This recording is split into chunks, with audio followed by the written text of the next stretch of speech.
이 얘기는 꼭 하고 넘어가야 될 것 같아서, 한사님 아까 작은 쌀가게에서 이렇게 커 나갈 수 있었던 게 이제 쌀이나 밥이라는 걸 생각하는 소재로 생각하고, 우리가 생각하는 사람이 되는 거죠. 그걸 통해서 우리가 어떻게 살아야 될지 뭐 이런 것들을 했기 때문에 여기까지 왔다 그러는데, 실제적으로 그게 어떻게 구현됐는지를 몇 가지, 한사님을 움직였던 힘이 몇 가지 있는 것 같아요.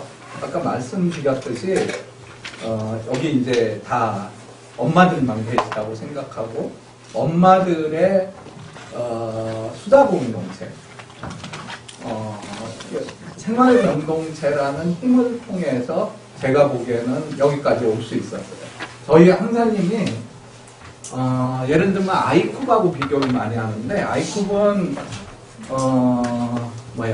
하나를 해도 100개처럼 보이게 만드는 재주가 있어요.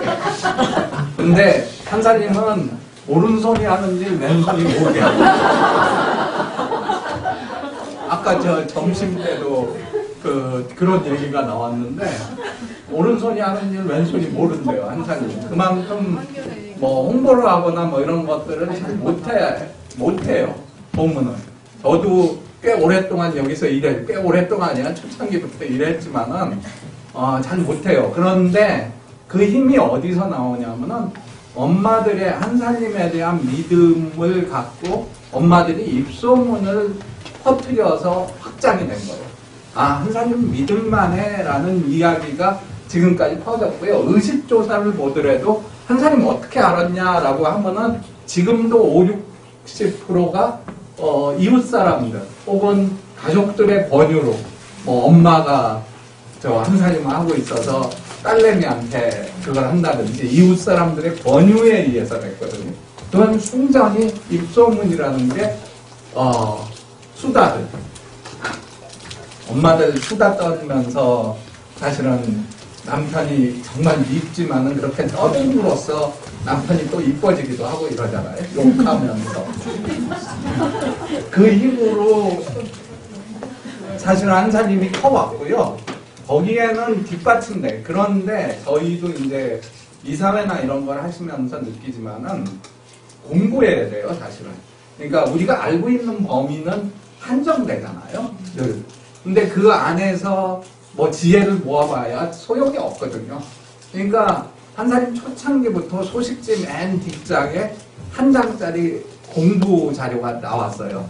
아주 열악하던 시절에도 식품 첨가물에 대해서 당시에 최열 선생이 정리한 거를 이렇게 해서 그걸 갖고 옛날에는 이제 공동체라고 그래서 물품 공급을 이제 한 군데 받으면은 뭐 생활 공동체라는 물품을 같이 받는 이웃들하고 같이 그걸 공부하는 모임을 통해서 사실은 알면 알수록 사실 세상이 넓게 보이잖아. 그리고 분명해지고. 저희 마누라 욕하는 걸로, 마누라하고 아들들 욕하는 걸로 제가 강의에 재미를 있는데, 오늘은 영 기운이 안 나는데, 저희 마누라도 그렇게 과자를 좋아해요. 그러니까 밀가루. 근데 한사님에서 일을 하거나 열심히 한사님 마을 모임을 가잖아요. 가는 그 시기에는 과자를 잘 안 먹어요. 그런데 그걸 끊임없이 이제 되새김질 하면서 그에 대한 내용들이 나오고, 그게 이제 공부의 힘이라는 것 속에서 나오는 것 같아요, 제 생각에는. 그리고 또 하나 중요한 지점이 있는데, 한사님 88년에 이제 협동조합 만들고 나서 한 2~3년쯤 지나서 조합원이 3,500명 정도 시절이었어요. 그런데 음성에서 한사님으로 전화 와요. 내가 양파 농사를 300평 정도를 무농약으로 지을 테니까 한사님에서 취급 좀 해줘 라고 해서 연락이 와요. 이전에 대표하셨던 이상국 대표라는 양반이 구매 담당이었는데, 이 양반이 즉답을 못해요. 끊고 제가 좀 알아보고 연락을 다시 드리겠습니다, 그 생산자한테 하고, 그때 다른 생협들한테 전화를 해요. 무농약 양파를 농사짓겠다는 양반이 있는데 너네 얼마나 구매해 줄 수 있어? 라고 당시에 생협들, 한사님을 따라 했던 생협들이 있었거든요. 다 취업을 하고 나중에 다시 그 생산자한테 전화를 해서 뭐라고 그러냐면은 지금 못하겠다고. 농사 짓지 마시라고. 왜 그러냐면은 양파라는 게 지금은 저장 시설이 잘 돼 있잖아요. 근데 당시는 저장 시설도 마땅치 않고 그러니까 300평 농사지면 매주 찔끔찔끔 올 수가 없잖아요. 한 트럭씩 싣고 오는데 그 트럭을 상하기 전에 그 소비를 해야 돼. 그런데 3,500명 조합원 갖고는 그걸 소비할 자신이 없었던 거야. 그래서 다른 생협들, 한사님 따라하는 지금 행복중심 생협이나 지금 없어졌지만 경실련 정농생협이나 이런 데 연락해도 자신이 없는 거예요. 그러니까 굉장히 중요한 게 공동구입, 구매력이라고 하는 게 담보가 돼야지 생산의 방식이 바뀔 수가 있어요. 그러니까 관행농사를 짓던 거를 무농약 농사로 전환을 하려면은 구매력이 담보가 돼야 되는 거죠. 그게 없이는 생산의 양식을 바꿀 수가 없어요. 구매가 그만큼 중요해요. 근데 3,500명 시절에 300평 양파조차 취급할 수 없었던 게 지금 65만이 되니까 2,000종류의 물품을 취급할 수 있는 힘이 생긴 거죠. 그러니까 예를 들면 한사님 같은 경우는 왜 자꾸 확장하려고 그래요?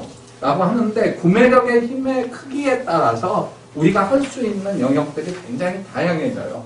근데 제가 그 사례로 요즘은 어떤지 모르겠는데 2010년 이 무렵에 지금 이렇게 확장됐는데도 우리의 구매력이 굉장히 알량하다라고 제가 표현할 때가 있거든요.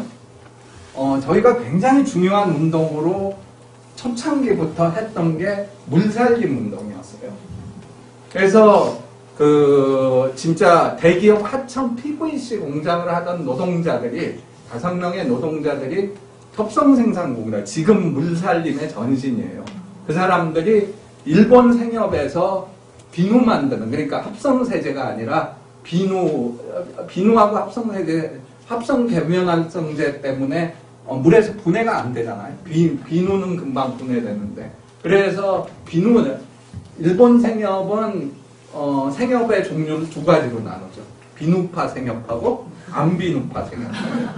그래서 비누파 생협들은 매년 대회를 해요.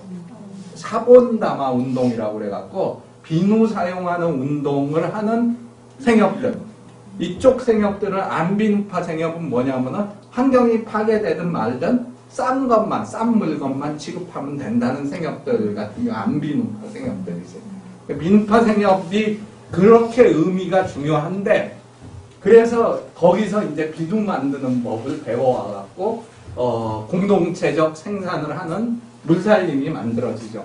그런데 2010년에 거긴 또 오지게 재수도 없어요. 공장에 불 나고 또 물난리 나갖고 홀라당 말아먹고 하는데, 그럼에도 불구하고 뭐가 있냐면 계속 꾸준히 유지해 왔는데 2010년 당시에 제가 뭐라 그러지, 그때가 20만 조합원 정도 될 때였나? 20만 정도였었던 것 같아요. 그런데 공장 가동률이 열을 돌리면은 20만 사람들이 열을 돌리면은 겨우 소비하는 정도. 우리만이 아니라 다른 생협들도 거기서 공급을 해요. 그 크기밖에 안 되는 거예요. 그러니까 60만이 됐다고 해도 사실은 한계가 있는 그 작은 물살림 공장, 비누 공장 하나 해결을 하지 못할 구매력이라는 거죠. 그래서 우리가 더 노력을 해야 될 지점들은 역시 있다라는 말씀을 드리고요. 이 구매력을 확보하기 위해서 사실은 지역생협들이, 예전에는 지역생협들이 다 독자적으로 생산자하고 관계를 했어요. 독자적으로 다 관계를 했는데 구매력의 한계도 있고, 만약에 종류가 2,000종류의 생산자가 있으면은 일일이 관리를 어떻게 해요? 할 수가 없잖아요.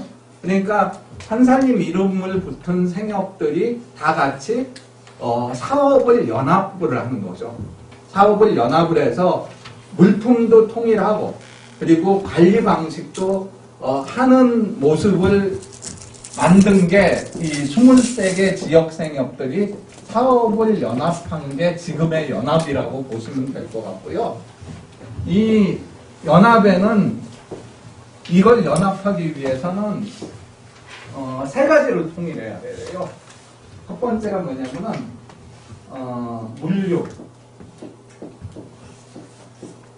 물류통이라는 게 있고, 두 번째가 전산, 그리고 전산보다도 두 번째가 물류통이라고 물품 소식지를 통일하죠. 그리고 세 번째가 전산. 요 세 개를 통합해서 시스템을 통합을 하는. 그런데 여전히 이런 부분도 문제가 있는 지점도 있어요. 물류를 통합하다 보니까 제주도에서 대파를 생산했는데 이런 모순도 있었어요. 물류가 오포에 있던 시절에 오포까지 올라왔다가 다시 제주도로 내려와. 이런 문제도 있긴 한데 어쨌든 그거는 이제 해결을 했죠. 그런데 물류를 통일하고 물품 소식을 통일하고 전산을 통일하다 보니까 뭐가 문제가 생기냐면은 생산자하고 관계가 멀어지는 거예요. 왜 그러냐면 계속 만나왔는데 해결을 하려고 멀어지다 보니까 여전히 이렇게 통일한 지점도 있지만은 지역 물품이라는 걸 통해서 생산자하고 만나는 지점 같은 경우를 계속 한사님에서 유지하고, 사실은 부산 같은 경우가 올해 이제 그 시스템 통합을 하려고 그러는데 지금까지는 철저하게 독자적으로 진행을 해왔어요. 그런데 독자적으로 진행했다고 그러는데 실제적으로는 물품 개발이라든지 이런 것들은 거의 같이 했다고 봐야죠. 어떻게 작은 생협에서 2,000가지 되는 물품을 했겠어요.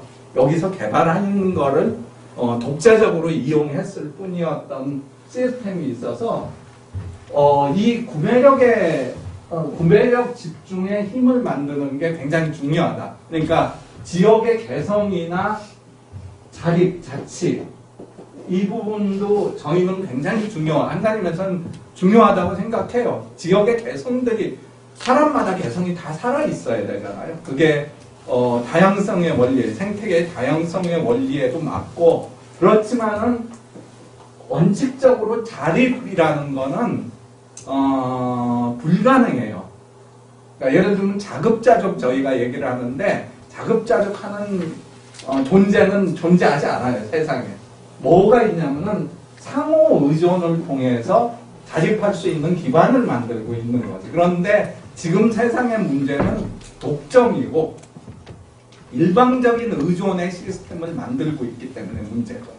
상호 의존을 통해서, 그래서 저희가 개인의 필요를, 아까 엄마들의 필요를 혼자 해결하는 게 아니라 협동의 힘을 통해서, 그리고 농민들하고 연대하면서 해결한다라는 것 자체가 자립을 지향하면서도 상호 의존을 통해서 서로 일종의 네트워크 비슷하게 받쳐주는 힘을 만들고 있다라는 것들을 한번 확인하시면 좋을 것 같아요. 이 부분은.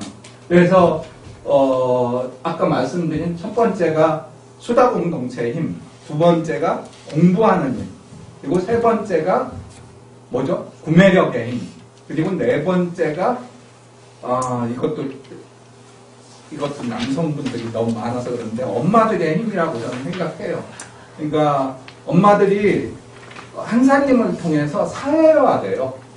뭐냐면은 집에만 있던, 지금은 이제 양상이 많이 달라졌는데 한사님 초창기 출발해서 뭐 한 20년 정도까지만 해도 주부들 중심으로 이용을 했었죠. 저 한사님은 그 주부들이 개똥이 엄마로 불리던 사람들이었어요. 그런데 한사님을 통해서 사회적 엄마로 전환해 가는 거죠. 아까 말씀드렸듯이 우리 애 하나 잘 먹인다고 문제가 해결 안 되더라. 결국은 학교 급식이 바뀌어야 된다. 그래서 한사님 많이 이용하는 게 중요한 게 아니라 사회적인 게 바뀌어야지. 사회적인 전체 시스템 자체가 바뀌어야지 한사님이 지향하는 세상의 모습이 만들어진다고 볼 수 있는 거죠. 그 힘을 갖고 한사님이 진행해 왔다라는 거, 요거는 하나 말씀드리고 넘어가면 좋을 것 같고요. 이제 조직 운영에 관한 말씀을 드리도록 하겠습니다. 거기 이해돼요. 네. 한 가지 궁금한 사항이 있다는 예, 예, 예. 지금 엄마들의 힘, 여성의 힘을 계속 하는데 예. 우리 사회 시스템이 남성들은 한사님의 그 정신에 들어갈 수 있는 그 여지가 없어요. 왜냐면은 네. 지금 우리 유통을 그 학교 급식을 이제 하지 않습니까? 조합원이 아니어서. 네. 근데 남성들은 대부분 직장 생활하면서 하루에 2끼 정도를 음식점에서 먹어요. 네. 한사님 음식을 먹을 수 있는 기회가 없어요. 네. 그러니까 그런 것에 대해 관심을 안 하죠. 유통도 음식점 쪽도 당연히 가야 할 부분인데 시스템 속에. 근데 그거는 일단은 만들어가는 지점도, 그러니까 그 기반을 만들기 위해서 원래 남자들은 지금 이 주류 시스템에서 배제돼 있습니다. 배제돼 있는 게 아니라 오히려 주류 시스템에서는 시민이죠. 근데 그러니까 시민이라고, 그러니까 자기 발언권을 획득하고 있는 사람들인데 원래 주부들이 이류 시민이라고 표현할 수 있어요. 자기 발언권이 없었던 사람들이죠. 근데 남자들은 조직 속에 들인 조직인이지 개성으로서의 개인은 없어요. 그러니까 제가 말씀드린 게 주류 사회 속에서는 여성들에 비해서 상대적으로 기득권을 갖고 있었던 거죠. 그런데 이 한사님 운동은 기득권을 갖지 않은 이류 시민이라고 불리는 여성들하고, 지금 도시화 산업화 속에서 농업이라는 거는 이류거든요. 이 이류의 사람들이 그 주류를 전복하는 방식으로 문제를 해결하는 게 아니라 새로운 삶의 시스템을 그 비주류인 사람들이 연대를 해갖고 새로운 사회 시스템을 만들어가는 거예요. 그 만들어가는 과정에서 이제 지금 말씀하시는 것처럼 식당이나 이런 것들로 확장돼 갈 거예요. 그러니까 농업이 바뀌고 예. 농업이 바뀌지. 그거 없이 아니, 그럼요. 그런데 그 출발의 지점이 있어야 되잖아요. 그리고 단계가 있어야지. 그러니까 여기서부터 바뀌어 나가면서 하나씩 둘씩 학교급식으로, 처음에는 한살림만 이용하다가 이거 갖고 안 돼? 학교급식으로 확장되고, 최근에는 공공급식 얘기가 나오고 이러면서 하나씩 둘씩 확대돼 나가면서 그 주류 시스템이 이런 새로운 시스템으로 바뀌어 나가는 운동적 전략을 갖고 있다고 보시면 될 것 같아요. 근데 한사님에서 네. 저녁이 있는 삶은 진짜 한사님이 해야 할 것 같아요. 남자들을 끌어들이는 삶. 네. 근데 남자들이 못된 짓을 많이 해갖고요. 예. 지금까지 못된 짓을 너무 많이 해갖고 요즘 미투도 나오듯이 조금 더 반성하는 뭐가 있어야지 한살림의 엄마들이 너희들 이제 좀 꿈 안을 수 있겠다 이렇게 갈 것 같아요. 지금부터 뭐 우리 좀 봐주세요 해갖고는 반성이 너무 안 돼 있다라고, 지금 미투 운동에서 뭐듯이 도대체 자기 성찰을 안 하고 이런 부분이 아닐까라는 생각이 드네요. 그 윤상무님 그러면 남자 아니세요? 남자는 남자는. 그런데 사죄하는 삶을 살고 있는 남자라고 보시면 될 것 같습니다. 그렇고요. 조직 운영하고 관련해서, 물품 관련해서, 물품 사업 관련해서 조금 얘기를 하고 싶은데, 그거는 이따 시간이 남으면 좀 하고요. 오늘 핵심적인 주제가 이제 조직 운영하고 관련된 거니까 50쪽에 나오는 조직 운영 부분 말씀을 좀 드리겠습니다. 이 생활협동조합 운동, 협동조합은요, 기본적으로 총회부터 총회까지예요. 총회부터 총회까지 운영이 된다고 보시면 돼요.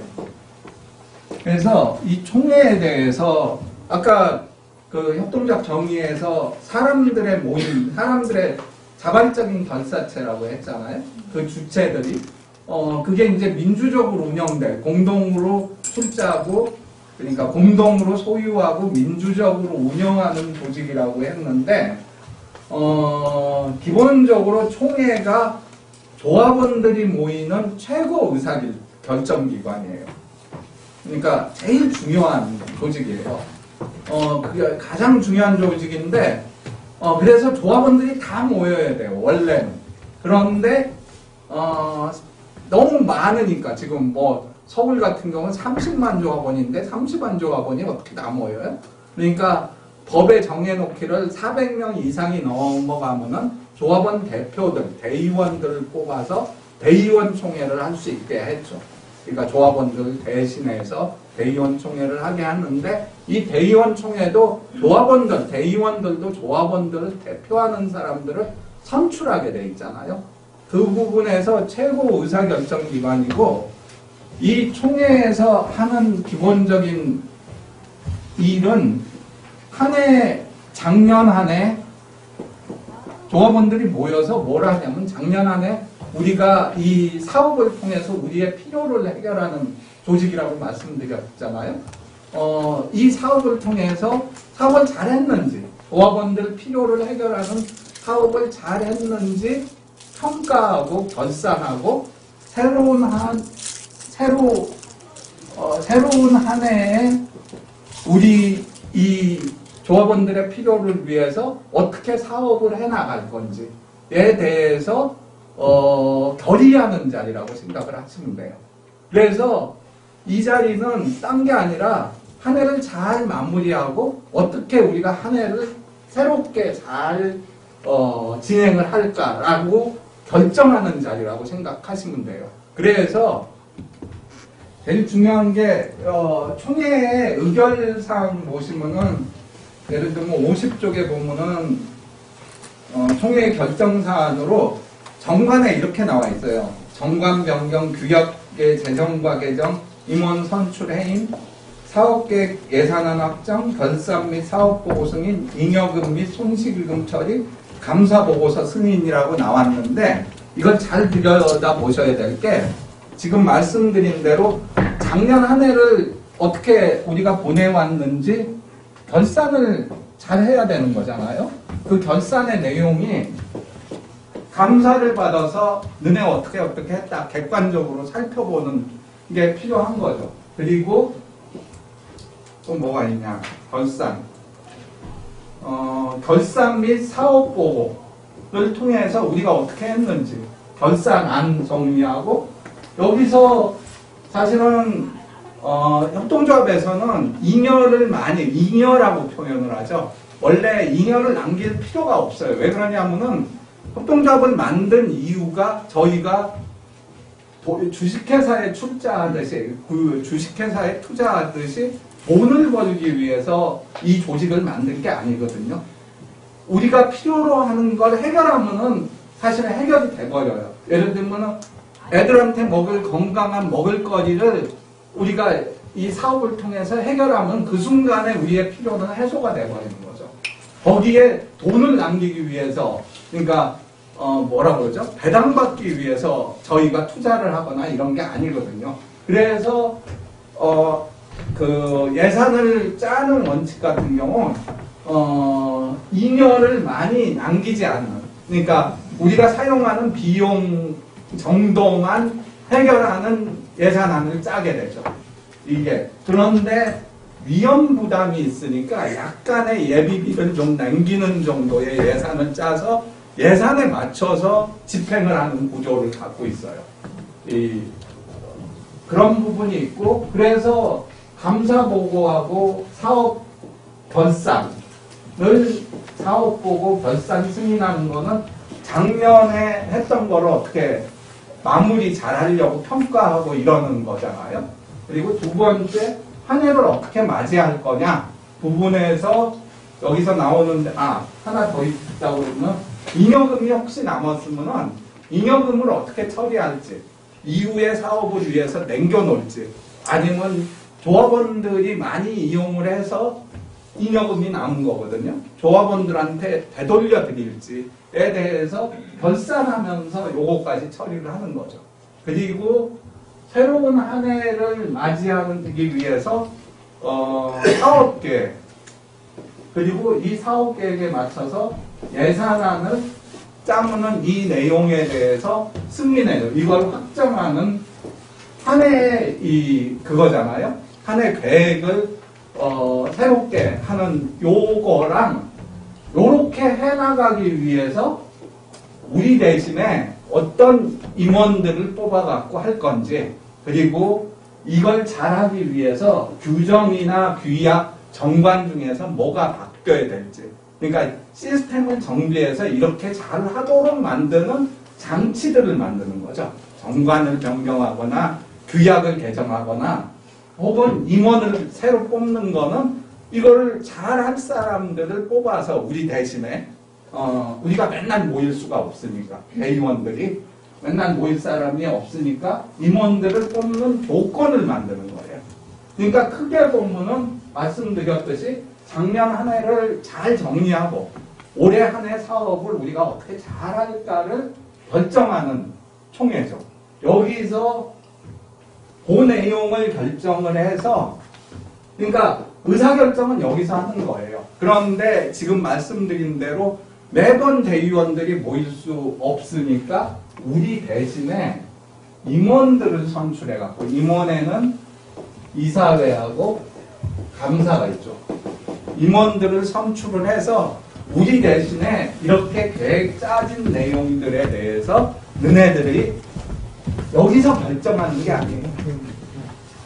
이사회는 결정하는 기관이 아니라요, 집행하는 기관이에요. 그러니까 총회에서 짜진 거를 어떻게 잘 집행할 건지를 위임을 해준대요. 이사회에다가. 그래서 이사회는 뭐라고 표현하면 회의를 통해서 집행하는 기관이라고 얘기를 해요. 회의체 집행기관이라고 얘기를 하거든요. 회의를 통해서 총회에서 결정한, 총회의 내용을 바꿀 수가 없어요. 이사회 권한에는. 위임한 내용만, 총회에서 결정한 내용을 어떻게 잘 집행할 건가를 12달이면 12달을 잘 나눠서 이렇게 집행하도록 만드는 집행기관이고요. 회의체 집행기구라고 표현을 해요. 이사를 구성하고 감사도 참석은 가능한데 얘네들이 잘 일을 하고 있는지 감사 통해서 보는 거죠. 감사가. 그래서 뭐 조건들이 있는 건데 대체적으로 이사회 결정사항은 아까 말씀드렸듯이 한 해 사업을 우리가 계획해 놓은 거를 어떻게 잘 집행할 건가를 잘 나눠서 회의를 통해서 그걸 결정하고, 예전에는 협동조합 초창기, 예를 들면은 협동조합 맨 처음에 만들었던 노치데일 조합 같은 경우는 이사들이 역할 분담을 해서 당신 회계 맡아, 당신 서기해, 당신이 의장해, 이렇게 역할 분담을 해서 이사들이 운영을 했는데, 그게 이제 소규모일 때는 가능하죠. 일정 정도 규모가 커지면은 이사회가 역할 나눠서 그걸 할 수가 없으니까 사무국을 만들어서 사무국한테 그 집행에 대해서는 이사회에서 이렇게 우리가 계획 세운 대로 이번 달엔 이렇게 하자라고 하는 것들을 집행하도록 사무국을 구성해서 운영하는 체계 틀을 갖고 있다라고 보시면 될 것 같아요. 그래서 협동조합은 우리 한사님의 생협은 이 총회로부터 총회까지가 기본적으로 되고 이걸 틀로 운영이 돼요. 그런데 이따금씩이 아니라 요 총회에서 총회까지라는 걸가 운영의 기본 틀이고, 사무국을 이 사업을 하는 사무국, 실무 사무국하고 활동 사무국하고 나누기도 해요. 예를 들면 서울 같은 경우 활동식이라고 있잖아요. 그거는 활동 사무국이에요. 원래 표현대로 하면은 조합원 사무국이에요. 실무 사무국은 예를 들면은 지역 어디 지역이 해당이 될까? 청주 아까 계셨죠? 청주 상무이사님을 필두로 해서 뭐 매장이나 뭐 이런 쪽 같은 경우는 실무사무국이라고 볼 수 있을 것 같고요. 공급하는 친구들. 그리고 조합원 활동식이 조합원 사무국이고 이렇게 나눠질, 그러니까 역할을 나눌 수도 있고요. 그 크기에 따라서는 그냥 실무사무국에서 조합원 활동까지 담당을 하기도 하고, 요건 유연하게 할 수 있는 지점이 있는 거죠. 그렇게 해서 운영이 된다라고 보시면 될 것 같고요. 그러면은 이 총회라는 것은 어떻게 준비를 하냐? 사업계획을 짜는 게 굉장히 중요한 일이 될 수도 있거든요. 사업계획하고 예산하고 이걸 짜는 틀, 그리고 이걸 집행하는 틀을 보면은 운영을 어떻게 하는지에 대해서 잘 나올 수 있는 부분이 있을 것 같아요. 그걸 좀 설명을 드릴게요.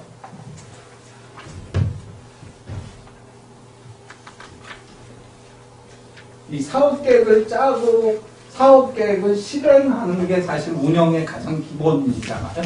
그러니까 총회로부터 총회인데 총회에 상정한 사업계획을 어떻게 짜느냐가 이제 중요한 역할이고, 총회에 상정할 의안을 짜는 의무는 어디 있냐면 이사회에 있어요. 그래서 이사회에서 이 총회를 준비하는데 사업계획과 예산안을 짜는 구도를 좀 잘 아시면 좋을 것 같아서 그 말씀을 드릴게요. 사업계획 예산안을 짜는 기본은 늘 이런 절차를 겪는다고 보시면 될 것 같아요. 아까도 감사 뭐 이런 말씀을 했지만은 작년 한 해에 대한 평가. 네, 작년 한 해가 아니라 한 6개월, 7개월 정도의 평가가 될 것 같아요. 그래서 저는 한사님 같은 경우, 한사님이나 생협들의 1년이라는 게 굉장히 짧아요. 왜 그러냐면 총회부터 시작하니까 3월쯤부터 시작해갖고 사업계획을 한 10월쯤부터 짜기 시작하거든요. 그러니까 실제 활동하는 건 한 6개월 정도인 것 같아요. 굉장히 짧게 느껴져요. 그렇지만은 요 계획을 작년 한 해가 아니라 올해 상반기에 우리가 어떻게 활동을 했는지에 대해서 평가를 근거로 해서 평가가 나와야 되고요. 두 번째, 항상 저희가 확인해야 될 게 우리가 한사님을 왜 했는지 확인을 해야 돼요. 사업계획에서 제일 중요한 거는 한사님이 뭐 하려고 만들어졌는지에 대해서 확인을 해야 될 거 아니에요. 이거는 끊임없이 확인해야 돼요. 어떤 사업을 하더라도 한사님은 왜 하기 시작했는지에 대해서 확인을 해야 될 필요가 있는 거죠. 그래서 그거를 미션에 대해서 확인하는 작업들. 그리고 세 번째, 사회가 굉장히 변해가고 있어요. 사회 변화에 대해서도 저희가 체크를 해야 될 부분이 있어요. 왜 그러냐면은 아까 말씀드렸듯이 엄마들이 거의 대부분 주부였을 때 저희 매장 개장 시간이 언제였냐면은 10시부터 6시였어요. 근데 엄마들이 직장에 다 나가기 시작해.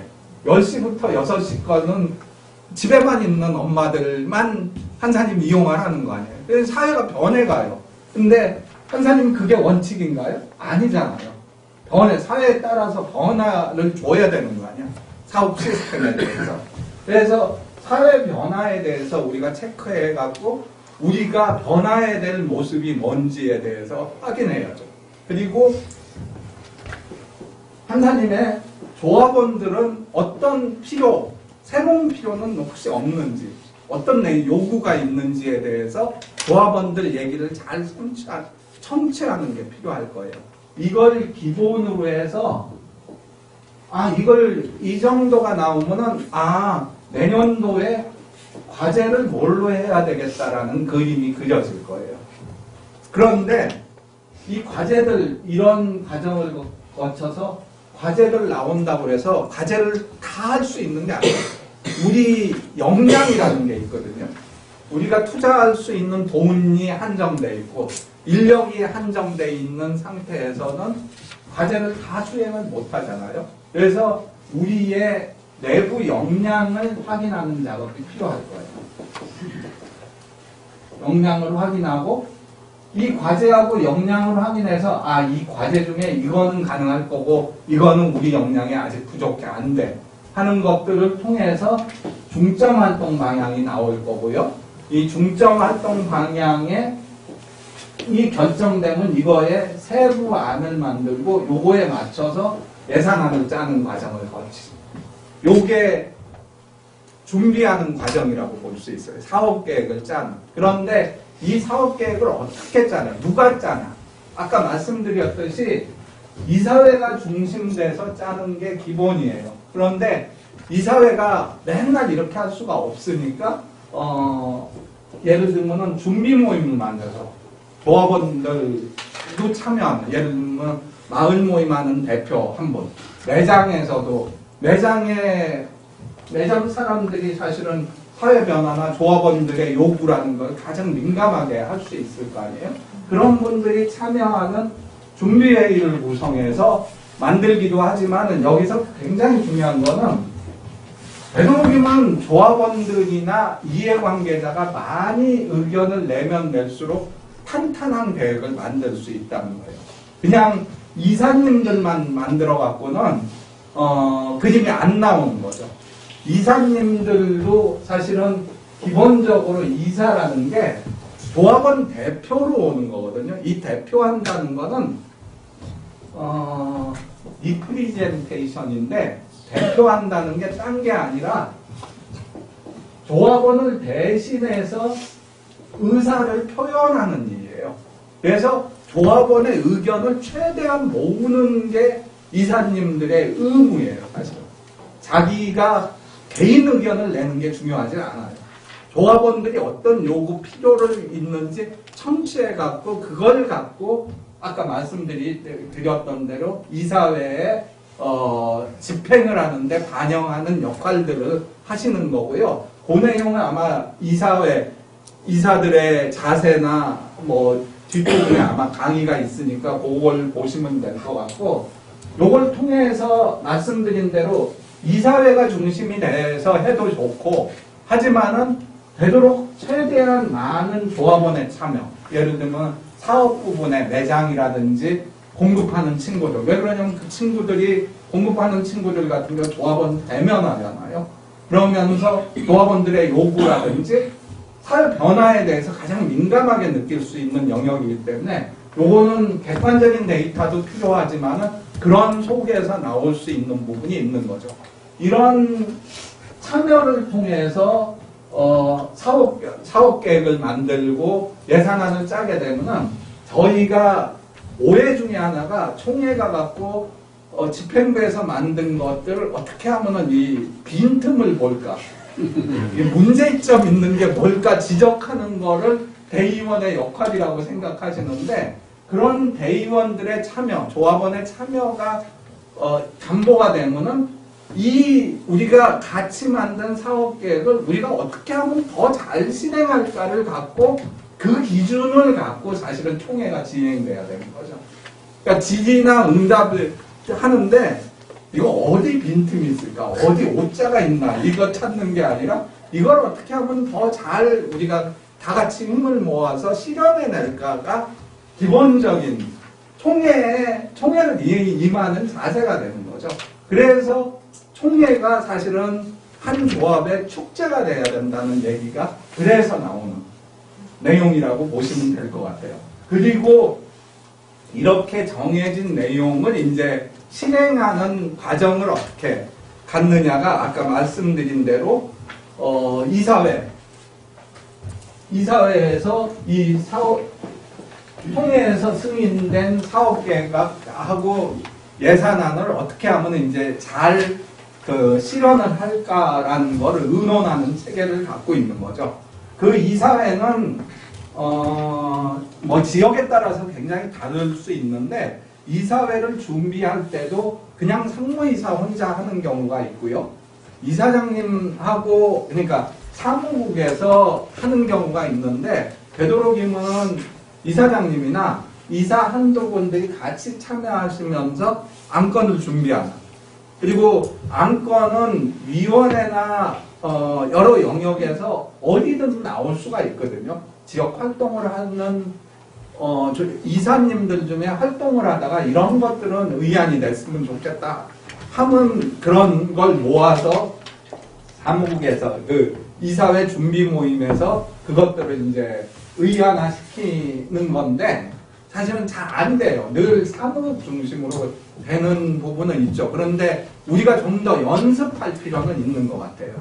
그러니까 이사님들도 활동을 하다가 조합원들을 만나다가 이런 부분은 좀 의안화 시켜서 공론에서 같이 토론해 갖고 우리가 사업계획을 실행하는데 가면 좋겠다 뭐 이런 내용들이 만들어지면 좋지 않을까라는 생각이 들고요. 그렇게 준비하는 과정을 통한데 예를 들면 연합에서 내려가는 이제 의안들도 굉장히 많아요. 그런데 저희가 주의해야 될 것 중에 하나가 너무 성급하게 의사결정. 한두 달 미룬다고 세상 뭐 바뀌지 않거든요. 근데 연합이 특히 그래요. 제가 있는 데가. 이거 빨리 결정해요. 빨리 결정 안 되면 한 사람이 망하는 것처럼 막 하는 경우가 있어요. 그런 그 자세는 제가 보기엔 연합에 있음에도 불구하고 별로 좋지 않아요. 최대한 조합원 의사를 반영해서 뭘 할 수 있도록 하는 시간적 여유라든지 뭐 이런 걸 갖고 예상되는 의제에 대해서도 사전에 좀 논의해 가는 과정을 요청하는 게 좀 필요하지 않을까. 그래서 조합원들의 의사가 반영되는 통로들을 이사님들이 잘 만들어주시는 게 굉장히 중요하지 않을까라는 생각이 들어요. 물론 급하게 결정해야 될 사안이 있어요. 예를 들면은 바로 안내가 될 텐데 어저께 이제 연합이사회 하면서 조금 논란이 됐던 부분이 달래를 공급을 해야 되는데 달래에서 농약이 좀 검출된 거예요. 이게 아시죠? 네. 다 아시는구나. 근데 그걸 모르시는 양반도 있을 것 같아. 종구라고 그러는데 그러니까 그거를 저희가 자가육묘를 하기가 어려운 부분들은 관행육묘도 허용을 하고 있거든요. 네, 예전에는 관행을 이용을 하더라도 이게 이 달래가 많이 크면은 그 성분이 있던 게 이렇게 여기저기 퍼져갖고 잘 안 나왔어요. 검출이 안 됐었어요. 그런데 올해는 너무 추워갖고 이게 많이 크지를 못하니까 그 성분이 남아 있었던 모양이에요. 이 내용에 대해서 그러니까 사실은 농사 짓는 양반의 잘못이 아니라 불가항력적으로 이런 상황이 발생됐는데 이걸 어떻게 처리할 건지. 달래는 당장 출하를 해야 되고 이 상황에 대해서 언제 조합원 의견 뭐냐면 달래 다 시들어갖고 버려야 되잖아요. 이렇게 급한 사안에 대해서는 연합이사회에서만 딱 결정을 할 수도 있죠. 그런데 어찌됐건 이런 긴급 사안이 아니면 되도록이면 조합원 의사를 최대한 반영하도록 하는 게 굉장히 필요하다. 이 말씀은 드릴 수 있을 것 같고요. 그리고 이런 과정을 통해서 집행에 대해서 결정이 나오면은 사무국에서는 그 결정에 따라서 실행에 옮기는 일을 하는 거죠. 사무국 구성.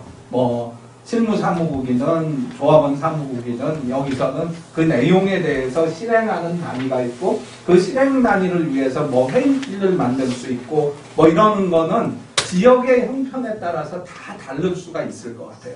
그런데 저희가 꼭 하나 정확하게 이제 인지를 해야 될 거는 55쪽에 보시면은 55쪽 맨 위에 회의에는 내용을 의사결정을 해야 되는 회의가 있고요. 결정된 사안을 실무 추진을 위한 회의도 있어요. 어떻게 하면은 추진을 잘 할 수 있을까를 하는데 간혹 이 실무 추진 회의에서 의사결정을 하는 경우가 있어요. 권한을 넘어서는 경우가 있는 거죠. 근데 이건 똑같이 의사결정 범위라는 건 위임된 한도거든요. 아까 말씀드렸듯이 이사회가 할 수 있는 권한의 한도가 존재해요. 총회에서 위임된 범위 내에서만 결정을 할 수 있거든요. 그런데 간혹 가다가 이사회가 총회를 넘어서 버리는 경우가 많아요. 보면은 이런 것들은 저희가 주의를 해야 되고, 그게 이제 위원회도 마찬가지고 실무사무국의 회의나 뭐 이런 것들도 그 권한의 범위, 위임된 게 어떤 범위 내에서 위임됐는지에 대해서 정확하게 인지를 하고 그 회의를 하고 추진을 하는 과정이 필요하다. 이것 때문에 갈등이 생기거든요. 권한을 넘어서는 범위 때문에. 그렇게 그 부분 같은 경우 말씀드릴 수 있을 것 같고요. 이제 시간이 좀 남았으니까. 그에 관련해서 건의사항 하나 있는데요. 네. 한사님 제가 홈페이지를 보고 우리 이제 지금 한사님 홈페이지 보고 깜짝 놀랐어요. 네. 왜냐면 총회가 정기총회 있고 임기총회가 있는데 네. 정기총회는 1년에 한 번씩 하지 않습니까? 네. 근데 중간중간에 바뀌어야 할 부분도 있다든지 무슨 상황이 생기면은 적어도 지금 온라인 시대인데 대부분이 조합원들이 모이라고 안 모이지 않아요. 그러면은 정당도 온라인 투표라든지 온라인으로 할 수 있는 그런 기능도 있잖아요. 그게를 해서 거기 아까 연합회에서 그렇게 하듯이 그걸 조합원들이 그 속에서 많이 의견도 제출할 수 있고, 그런데 그런 기능들을 연합회 차원에서 해야 하나요? 아니면 지역 전남자 새로 되고 지역 한 사람에서 그걸 해야 하나 생각을 하고 있는데, 어떻게 그 하나를 맡으셔야 하는 거예요? 아니면 어떻게 하는 거예요? 아니, 그 지역에서 하는 거는 지역에서 자율적으로 하면 되는 거예요? 하시면 되는데, 이제 그걸 할 때 시스템 문제가 뒷받침이 돼야 되는데 그게 상당히 어려웠어요. 오늘도 전 한사님의 재단이 있는데 재단 이사회를 하고 왔는데 성원이 안 되는 경우가 있어서 이게 고민스러운 거예요. 전국에서 다 모여야 되니까 성원 안 되는 경우를 위해서 정관을 개정했어요. 지금 말씀하신 대로 화상회의나 스피커폰 틀어놓고 할 수 있도록 정관을 개정해서 이후에는 이제 성원이 안 되더라도 화상회의나 스피커폰으로 이렇게 같이 회의를 하도록 허용을 했는데, 앞으로 그런 작업들이 굉장히 필요할 것 같은데, 말씀하신 대로 근데 거기까지 가기가 이제 법적 절차라든지 이런 것들이 상당히 까다로울 수 있어요. 허용이 됐는가 그게 문제. 왜냐면 임시대응총회가 지금은 없습니다. 없죠. 네. 근데 지금 법이나 뭐 이런 데서도 존재를 안 하는데, 이사회 정도, 그런 회의체 정도에서 일부 허용이 되는 걸 확인해갖고, 재단 이사회에 그 문구 속에 그걸 넣어놨거든요. 근데 이후에, 연구돼야 될 부분이에요. 그러니까 직접, 임시대응총회 같은 예, 직접 민주주의로 충분히 할 수 있는 부분이 있을 것 같아요. 그중에 대임시 할 때는 네. 이제 분쟁이 있다든지 좀 시급한 상황인데 모이라고 네. 잘 안 모이고, 그러면 계속 분쟁이 놔두고 1년 있다가 꼭 보자 하니까 결국 정기총회가 네. 시끄러지고 그런 것 같더라고요. 충분히 그 말씀은 앞으로 적극적으로 검토해야 될 지점이 아닐까라는 생각이 드는데요. 앞부분으로 넘어가긴 그러니까 60쪽으로 하겠습니다. 제가 이 운영하고 관련돼서 해당되는 부분인데, 잘하는 협동조합들, 잘 되는 협동조합들의 조건이 아까 말씀드렸던 대로 갈등이나 뭐 이런 거보다 잘 되는 조합들은 어떤 성격들을 갖고 있는가 보면은 아까 말씀드린 조직 운영 원리나 이런 것들 속에 이런 것들이 많이 들어가야 된다는 부분인데, 협동조합 성공의 조건 부분에서 첫 번째가 가장 중요한 게 조합원들의 아까 말씀드렸던 필요와 열망을 잘 담아내야 돼요.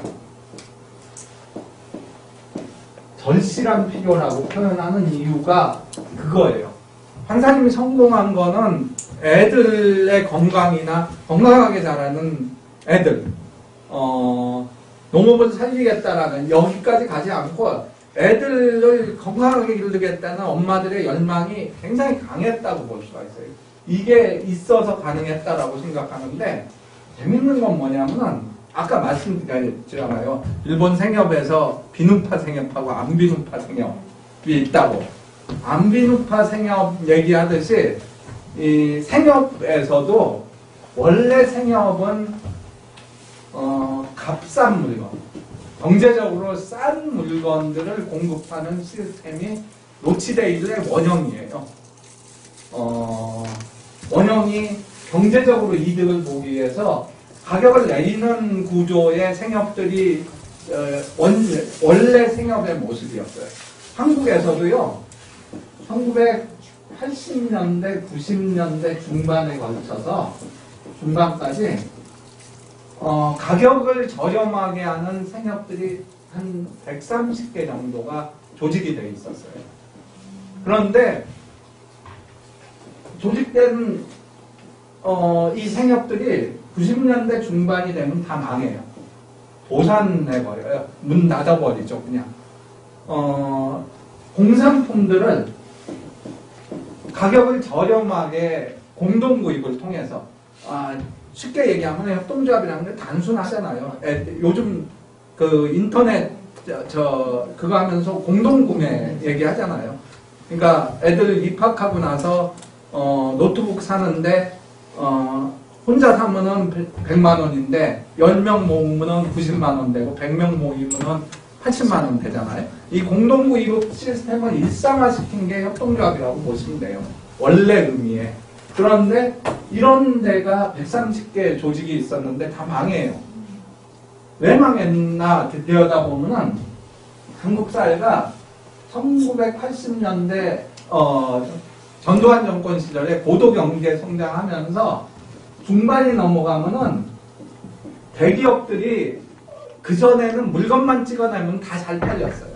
그런데 이제 물건 찍어내는 데가 많으니까 유통에다가 돈을 쏟아붓기 시작해요. 그러면서 슈퍼체인들 나오고 여러 가지 유통 기술들이 발달되기 시작하죠. 그리고 그 대표적인 예가 92년인가 이마트가 창동에 맨 처음에 생기거든요.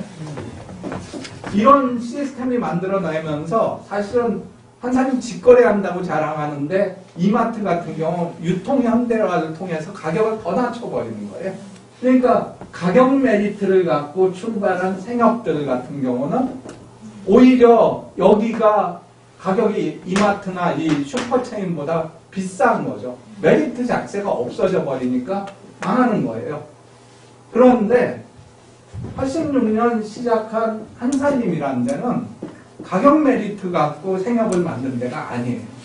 엄마들의 필요라는 것 통해서 건강한 농산물, 친환경 유기농산물이라는 걸 취급한 거죠. 가격 메리트 때문에 가격은 오히려 더 비쌌어요. 물론 일반 농산물보다 비쌀 수밖에 없지만 이것들을 취급하면서 엄마들의 절실한 필요와 열망이라는 걸 여기에 담아냈던 거죠. 그래서 이전부터 있었던 이 130개 조직 중에 일부는 한살림을 모델로 친환경 유기농산물, 지금 생협들은 다 친환경 유기농산물을 중심으로 취급하잖아요. 살아남은 조직은 한살림 따라간 조직들이에요. 아이콥도 그렇고 행복중심도 그렇고 다 예를 들면 두레생협연합회에서 한살림보다 더 빨리 만든 조직이 안양에 있는 바른생협이라고 바른두레생협이거든요. 그런데 여기도 처음에는 공산품 싼 가격이었다가 한살림이 나오면서부터 친환경 유기농산물을 취급해요. 살아남았죠. 아이콥도 저희 따라한 거예요. 두레도. 그래서 이 친환경 유기농산물이라는 게 한살림식으로 하면은 생명의 관점이라는 시대정신, 엄마들의 필요와 열망을 담아냈기 때문에 성공한 거예요. 그런데 지금도 이 물건들을 취급하면서 엄마들이 더 세밀하게 원하는 게 뭔지 저희가 그 열망을 담아낼 수 있는 걸 끊임없이 궁리해야죠. 그냥 친환경 유기농산물 갖고 안 돼요, 이제. 왜 그러냐면 이건 장사가 된다고 그러니까 몽땅 다 뛰어들어서 친환경 유기농 해요. 이거를 더 나갈 수 있는 지점이 뭘까? 그거를 이제 한살림식으로 하면은 한살림에서는 생산자와 소비자의 연대 끊임없이 만나게 하는 걸 통해서 신뢰를 만들어 나가는 과정을 갖고 있잖아요. 예를 들면 아이콕 같은 경우 한사님처럼 거대 전략은 써요. 무슨 구례 일자리를 만들고 구례 자연드림 파크 만들어서 배산에 큰 걸 만들어서 그런 전략을 쓰는데 한사님은 전혀 다른 방식이죠. 생산자하고 소비자가 끊임없이 만나면서 신뢰를 쌓아나가는 것 때문에 살아남을 수 있는 지점이 존재를 하는 거죠. 그런데 이건 나중에 이제 한사님 비전하고 관련해서 말씀을 드려야 될 부분인데 하나만 말씀드리면은 한사님은 너무 자기들끼리만 놀아요. 지들끼리 좋아해. 생산자, 소비자 서로 밥이 돼줘서 잘하긴 했어. 근데 너무 폐쇄적이라는 얘기를 많이 들어요. 사회적인 액션이나 사회하고 소통하는 지점이 너무 약하다라는 부분에 있어서 앞으로 저희가 과제로 삼아야 될 지점이 있어요. 그래서 새로운 30년의 비전에서는 서로 밥이 되는 데서 그걸 기반으로 하면서 세상에 더 어려운 사람들 많잖아요. 그 세상에 밥이 되는 한사님이 돼야 된다라는 비전을 만든 게 그런 이유 때문인데 앞으로 좀 더 왜 그러냐면은 점점 더 세상이 어려워지거든. 특히나 뭐 경제적인 어려움도 있지만은 고립화되잖아요. 무연사회라고 일본에서는 표현하는데 인연이 끊어지는 사회 속에서 관계를 만드는 일, 신뢰를 통한 관계를 만드는 일을 한 한사님의 뭐랄까 장점이나 이런 것들을 어떻게 만들어 나갈 건가에 대해서 이런 지점이 아마 새로운 사회의 필요와 열망 지점일 거예요. 그런 것들을 만들어 나가는 게 일단 첫 번째 조건이고, 그냥 한사님이 성공할 수 있었던 거는 엄마들의 필요와 열망을 담아낼 수 있었기 때문에, 그리고 거기서 그치는 게 아니라 새로운 삶의 비전을 만들었기 때문에 가능했다라는 게 첫 번째고요. 두 번째는 협동조합 사실은 공적인 조직, 민주적인 조직이라고 좋아하는데 지랄 같은 조직이에요. 정말. 네. 왜냐하면 주식회사 운영하기 굉장히 쉽죠. 그 51% 가진 사람, 제일 많이 가진 사람이 하자는 대로 다 해야 되잖아요. 근데 이놈의 조직은 좋게 얘기하죠. 1인 1표의 인간적인 조직이다. 지랄 같아요. 이 10명이 모여서 의사 결정하려면 모아지나? 안 모아져요. 맨날 싸우고. 왜 그러냐면 다 대장이거든. 그리고 또 어려운 게 똑같은 회의를 했는데 돌아서 보면 결론이 다 달라. 아니 진짜 그걸 느끼실 거예요. 다 달라요. 특히나 3월 달에 이제 이사회 처음 구성해갖고 회의했어. 근데 똑같은 의사결정 했거든요. 근데 돌아서면 다 달라. 왜 다르냐면은 그럴 수밖에 없어요. 인간이 원래 그렇게 생겨먹었어요. 제가 보기에는. 한 달 내내 딴 거 생각하다가 서로 다르게 살다가 여기 와서 의사결정을 해요. 그러면은 자기가 한 달 내에 살던 거에 비춰서 이 의사결정의 내용이 남는 거예요. 다 다르지. 그러니까 정말 의사결정하기 어려운 조직이에요. 그래서 협동조합은 의사결정하다가 망할 조직이라고 얘기까지도 하잖아요. 너무 시간이 걸려요. 예를 들면 이제 한사님 같은 경우는 명태 논쟁에서 2년 동안 취급할지 말지 싸우고 막 이럴 정도로. 근데 그거를 역전을 할 수 있는 힘이 어디서 생기냐면은 비전을 공유하는 거예요. 우리가 가는 방향에 대해서 공유하는. 이거는 뭘로 가능하냐면 공부밖에 없어요. 그래서 협동조합에서 계속 교육 얘기한다요. 교육이라는 표현은 별로 좋은 표현은 아니에요. 제가 보기에는. 바꿨으면 좋겠어요. 왜 그러냐면은 교육은 누가 누구를 가르친다라는 개념이잖아요. 근데 스스로 공부하는, 같이 공부하는. 아까도 말씀드렸듯이 한사님의 힘이 여기 있듯이 우리가 어디를 향해 가고 있는지 끊임없이 논의하면서 저희가 성장해 가는 거예요.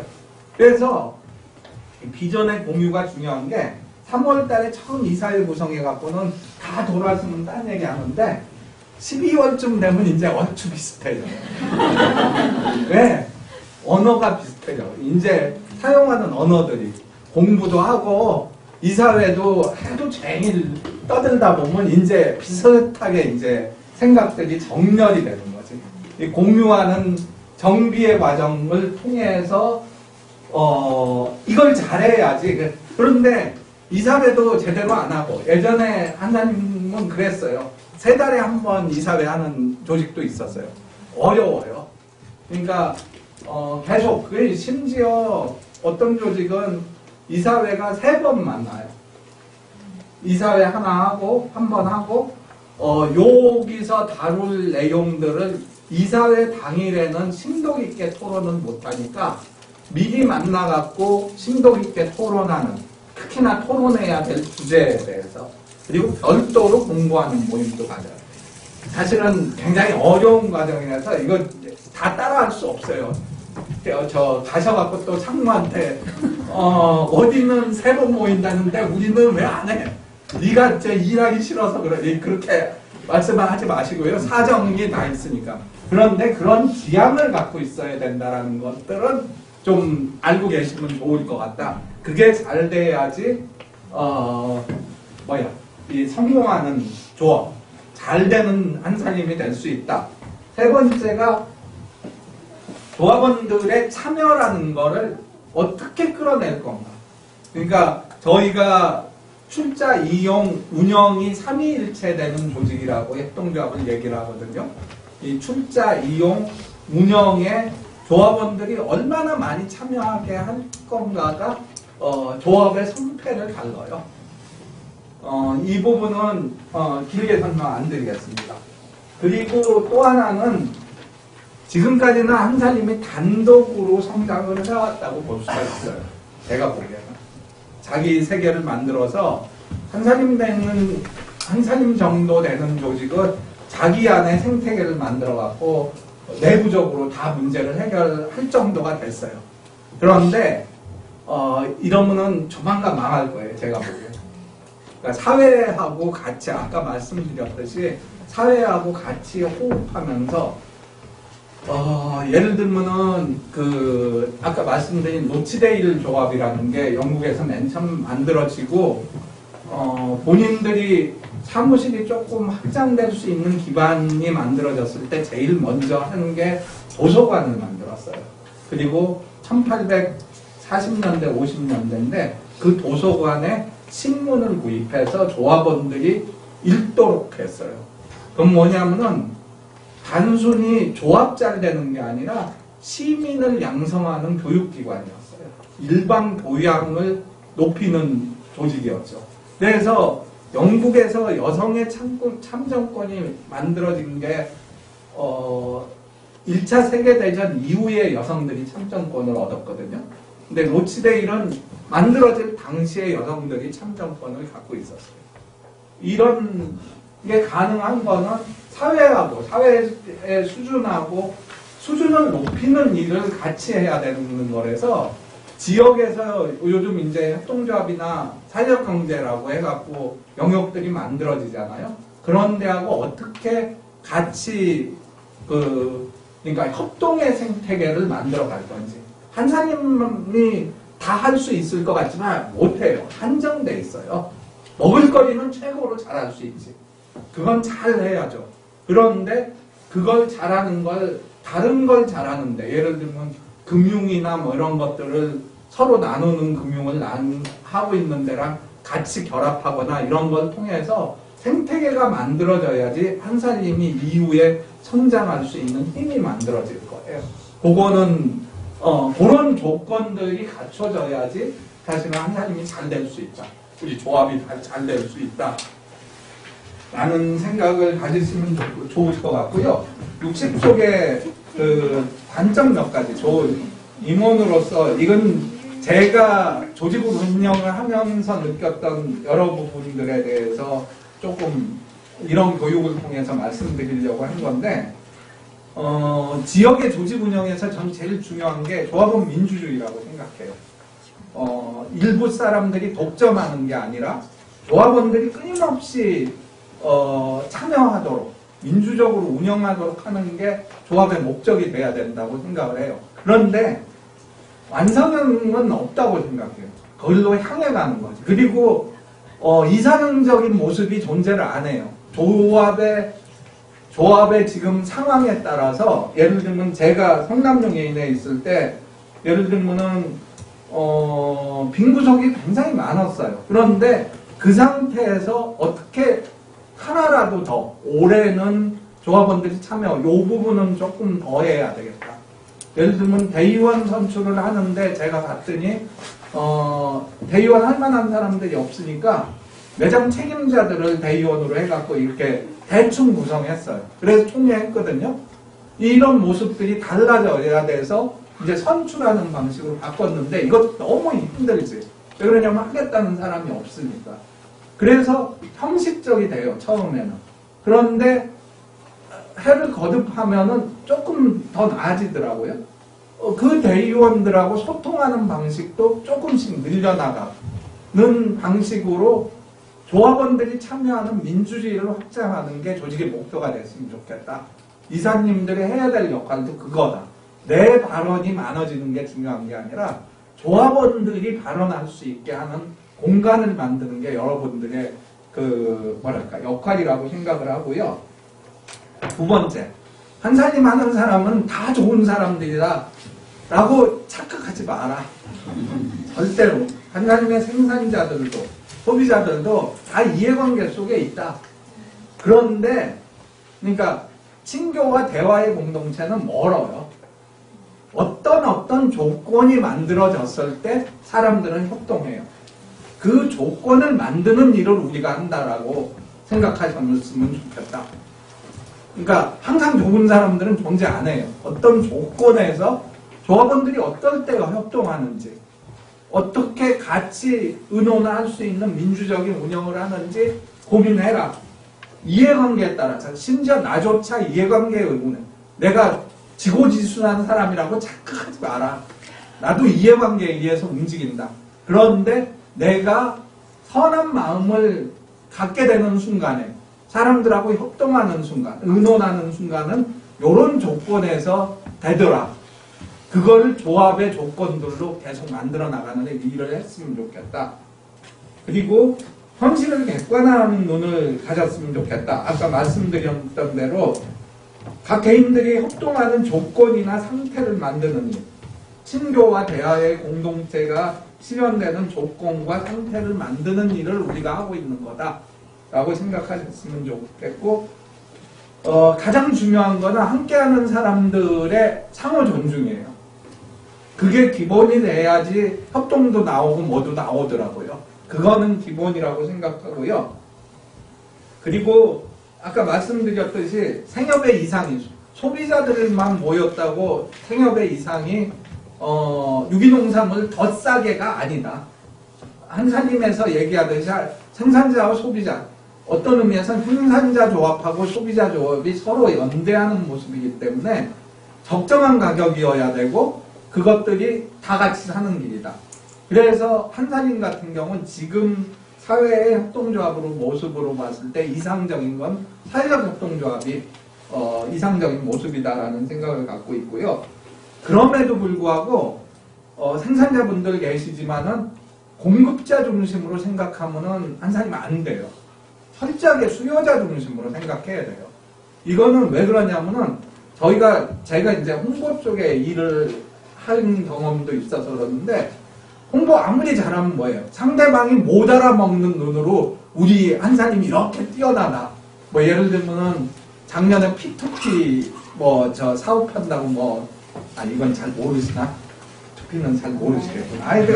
하여간 이따기 어려운 용어로 나는 선한 의지로 이거 좋은 일 한다고 설명을 해봐야 상대방이 못 알아먹을, 상대방이 소비 못할 용어로 해봐야 소용없거든요. 그래서 수요자 중심으로 가야 돼요. 생산자분들이 아무리 나는 멋지게 만들었어 해도 그거 선택한 조건을 안 만들어 버리면은 구매력이 집중이 안 되는 거잖아요. 그래서 수요자 중심으로 사고하는 게 필요하다라는 거고요. 그 다음에 일본 생협의 경험에서 굉장히 중요한 부분, 제가 늘 말씀드리는데 일본 생협이 저희보다 한 20, 30년 앞선 경험을 갖고 있어요.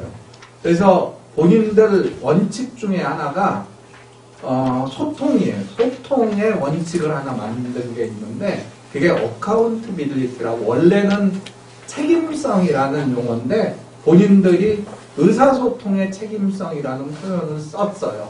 근데 그 내용이 핵심적인 게 뭐냐면은 저희는 나는 분명히 말했어. 그런데 저 사람이 못 알아들었어. 나는 말했으니까 그 소통에서 책임이 없다라고 하는 경우가 많잖아요. 내가 분명히 말했는데 저 새끼가 못 알아들었어 하는 경우가 많잖아요. 그런데 이 협동조합 하니까 아까 말씀드린 1인 1표기 때문에 소통처럼 중요한 게 없거든요. 그래서 이 사람들이 생각해낸 게 뭐냐면은 상대방이 나랑 동일한 생각을 갖고 있도록 이해하는 걸 내가 확인했어.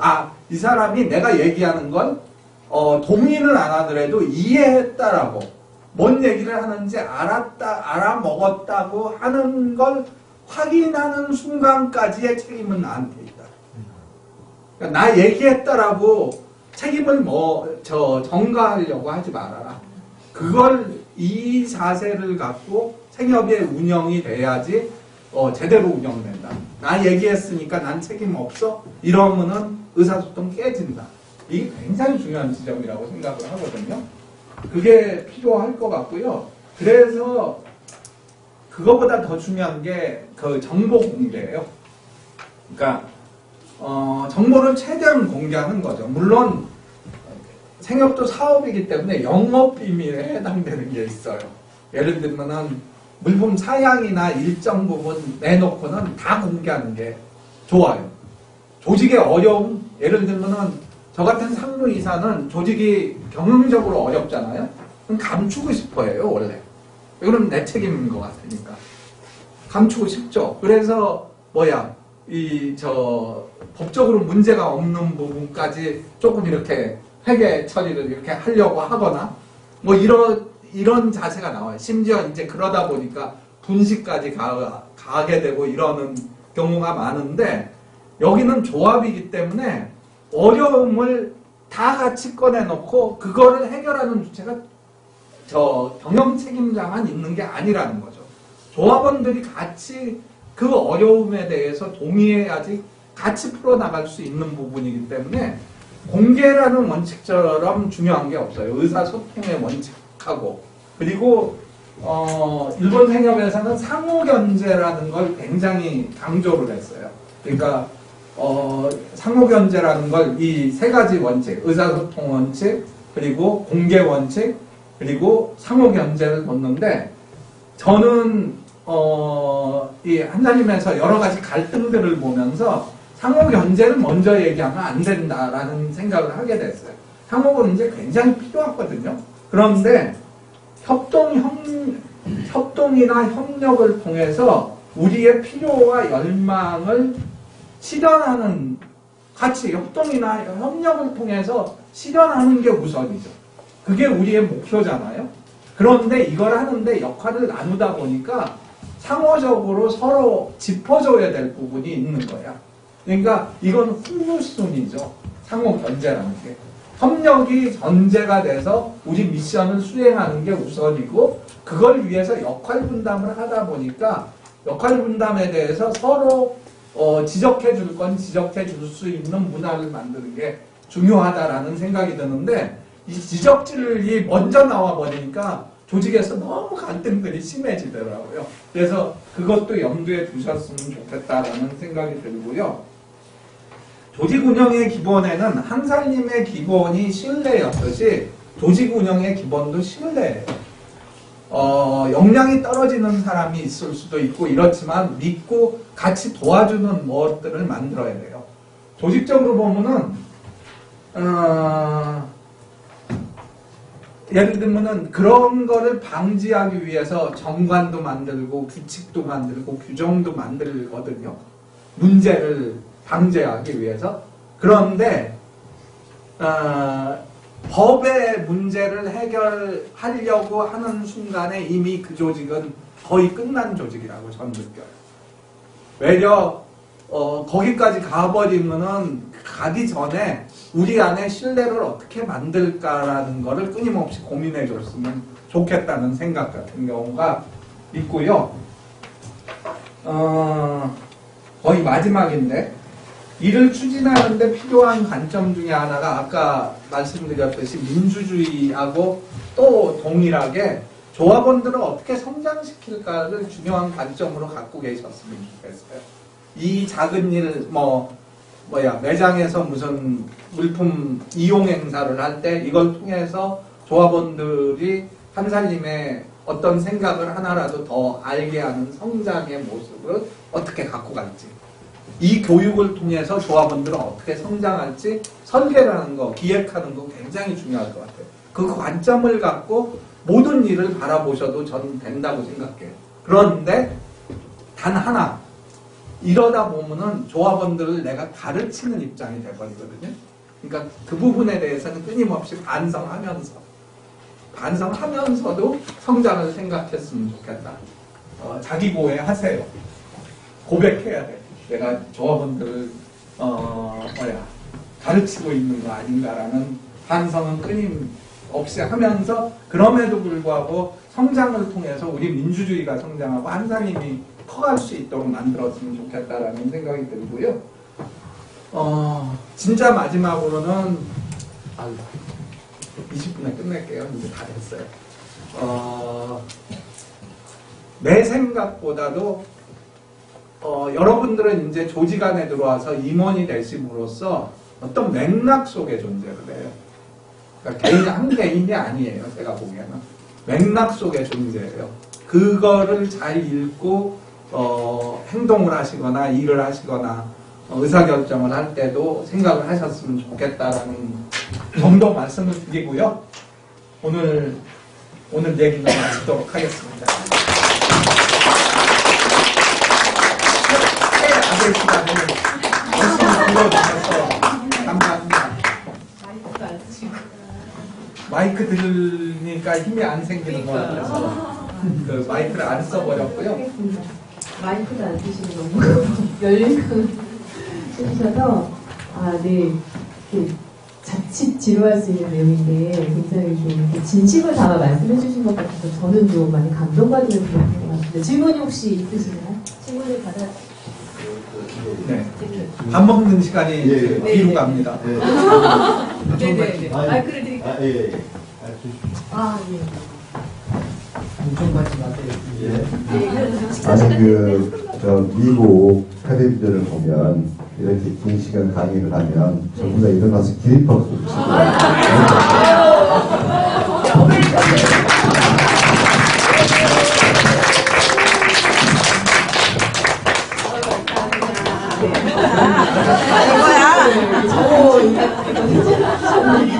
네, 다시 한번 긴 시간 강의해주신 한국인정부 다시 한번 박수 부탁드립니다.